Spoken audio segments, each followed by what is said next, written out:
पहले ये वीडियो देखो, फिर इसका सीधा सीधा रिलेशनशिप हमारे देश की पॉलिटिक्स से कैसे है वो समझाऊंगा। 37% of teenage girls between 13 and 15 were exposed to unwanted nudity in a week on Instagram. You knew about it. Who did you fire? Senator, this is why we're building all. Who did you fire? ये जो सवाल पूछ रहा है वो है senator. यहाँ USA की पार्लियामेंट को सेनेट बोलते हैं और यूएसए की हर स्टेट से 2 सेनेटर चुनकर सेनेट में बैठते हैं, यानी कि यूएसए की पार्लियामेंट में बैठते हैं। यूएसए में 50 स्टेट हैं, तो 50 स्टेट के 100 सेनेटर यूएसए की पार्लियामेंट में जनता को रिप्रेजेंट करते हैं।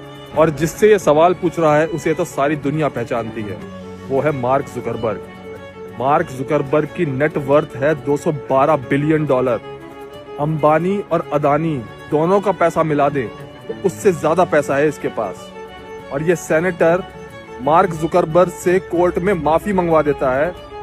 ऐसा नहीं है कि इसने कोई स्कैम किया है या किसी का मर्डर किया है। जुर्म सिर्फ इतना है कि छोटे बच्चों को फेसबुक पर ऑनलाइन न्यूडिटी देखनी पड़ गई है इसकी वजह से। अब इस सब का हमारे देश की पॉलिटिक्स से क्या लेना देना है? जैसे यूएसए की पार्लियामेंट में 100 सेनेटर हैं, ऐसे ही हमने भी 245 एमपी पार्लियामेंट में भेजे हैं हमारी बात पार्लियामेंट में रखने के लिए, जनता को रिप्रेजेंट करने के लिए। पर तुम खुद ये सोचकर बताओ, कब आखिरी बार जनता का कोई मुद्दा पार्लियामेंट में डिस्कस हुआ था? अभी आज की सबसे बड़ी प्रॉब्लम है पॉल्यूशन। 100 में से 70 सबसे पॉल्यूटेड सिटीज हमारे देश में है। तो क्या ये सारे एमपी मिलकर अगली बार पार्लियामेंट में पॉल्यूशन का मुद्दा डिस्कस करेंगे? हमारे सरकारी स्कूलों की हालत क्या है? क्या ये उस पर कोई कानून बनाएंगे कि सरकारी स्कूलों के हालात कैसे ठीक करे जाएं?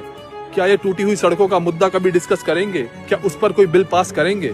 और मुझे तो ऐसा लगता है कि अगर 245 में से 50 ईमानदार नेता भी अगर पार्लियामेंट में पहुंच जाए तो शायद हमारे देश के हालात भी सुधर सकते हैं। चलो मिलता हूं नेक्स्ट रील में। जय हिंद।